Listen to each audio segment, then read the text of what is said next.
So hello students and viewers, how are you all? I hope all of you are fine and safe. This is your Arindam sir and you are watching Revision Learning.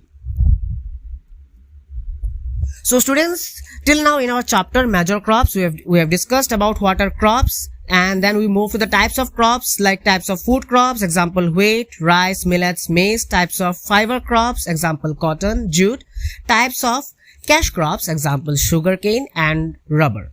Today in this video, we'll discuss about the types of beverage crops, example tea and coffee. Yes, all of you know what is a tea and what is a coffee, and these are known as the beverage crops. So before going to this, we should know that what is a beverage. So let's start our today's class. What is a beverage? Beverage means it is a type of drink, a drink other than water that is potable. Okay, so beverage means other than water, the drink. For example, you can say tea, juice, any type of juice, coffee, etc. So many things. So beverage, we also use beverage to give, or sometimes we might offer our guests that came in our house the beverage, or in the evening as a snacks also we can take the beverages. Okay, so the two examples of beverage crops given in our book is number one is tea and number two is coffee. So let's just know something about the tea. Okay, now what is a tea? All of us know that tea is an aromatic beverage. Okay, and the first time tea was discovered as a beverage in the 2700 before current era BC, long ago. Okay, so then you can easily understand that it's very early it was discovered. Then the first tea reached in Europe in around 1609, after gaining a huge amount of popularity in the France, the Netherlands, England, Russia, and by the mid of the 18th century it was exported to the colonies of America. Now tea needs labor. Labor in large number is required to pick the leaves of the teas. Why? Because you know that from the tea leaves the tea is been made. The tea after when the farmers extract tea leaves from the tea plantations, from the tea plants, after that from that leaves only it goes to some processing. The processing of tea leaves are done, and after the processing we get the tea in the packeted form in the market. So because of this reason, someone had to pick the leaves from the tea garden or tea plantation, and that's why tea needs large labors. You can see in this picture also, labor in large number is required to pick the tea leaves. Now Kenya, India, China and Sri Lanka produce the best quality tea in the entire world. And tea producing states in India are, the most Assam, where tea is famous, then Darjeeling, West Bengal, Kerala and Tamil Nadu. Assam produces half of the country's tea. Okay, now let's move to the growing conditions of tea.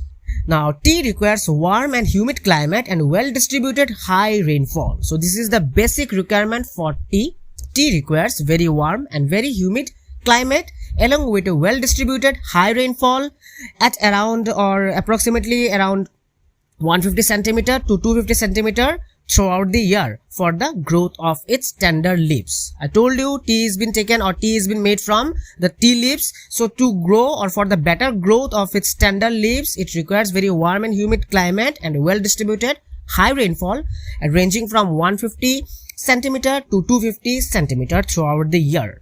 Also, tea needs well drained loamy soils and very gentle slopes. Now why gentle slopes? Because so suppose you have done the plantation of tea in the plains. Now when there will be heavy rainfall, there will be an ample of possibility that the water would be stored in the roots of the tea plants, which might destroy the tea plant. So because of this reason, as it requires heavy rainfall, so in case of rainfall, if the tea plants are grown in the slopey areas, in the hilly areas, then the water will not stay on that spot. Rather, water will roll down to the plains and there will be no storage of water in the roots of the trees. And because of this reason, it's better if the cultivation of tea is done in the gentle slopes, in the slopey regions.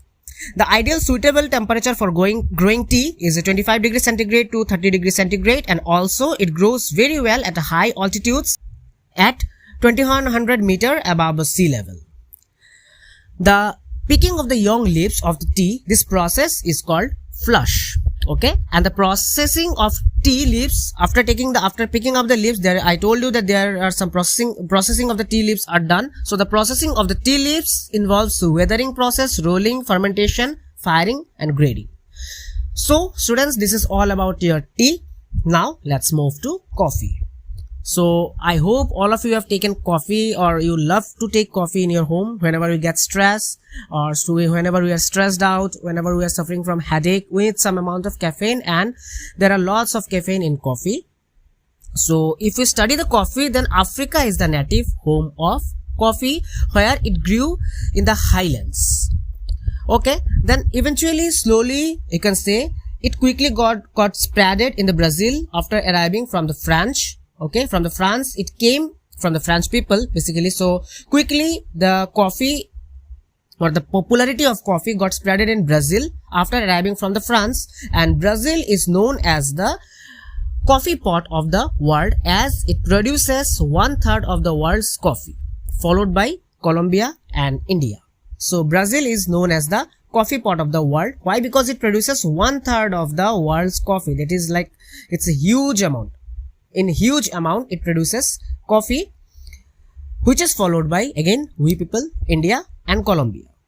So if you go to the growing conditions of coffee, like the same one, the first point will be the same one as we have seen in case of tea, that hill slope are more suitable for growing coffee. Why? Because of the same reason we have discussed in case of tea. If there is a hill slopes, then water will roll down to the plains and water will not store in the roots of the coffee plant, and because of this reason coffee plants will not die. So because of this, hill slope are more suitable for growing coffee. Also, coffee requires warm and wet climate. Moderate temperature of about 25 degrees centigrade to 28 degrees centigrade is also required, along with moderate rainfall. So in case of tea, we have seen high rainfall, but in case of coffee, there is moderate rainfall. Coffee requires moderate amount of rainfall. Then lastly, the soil should be well drained, very fertile, and rich in iron and calcium. Okay.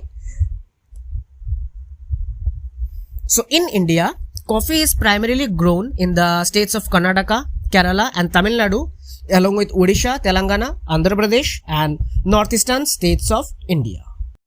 So students, I hope that you are all clear about tea and coffee. I hope you have understood about the beverage crops, and the two examples you have seen in the form of tea and coffee. We have learned about what is a tea and what is a coffee, and also we have seen the growing conditions for tea and coffee. In our next class, we will discuss about the agricultural development in India, and that will be our last topic in this chapter. So don't miss that video. Okay. And if you have any doubts, if you have any queries, you can ask me in the comment section below. And students, if you like my explanation, then please like this video, share it to your friends, subscribe to Revision Learning and press the bell icon so that you never miss any of our videos and updates. So students, keep studying, stay safe, and we'll meet in your next class. Bye bye.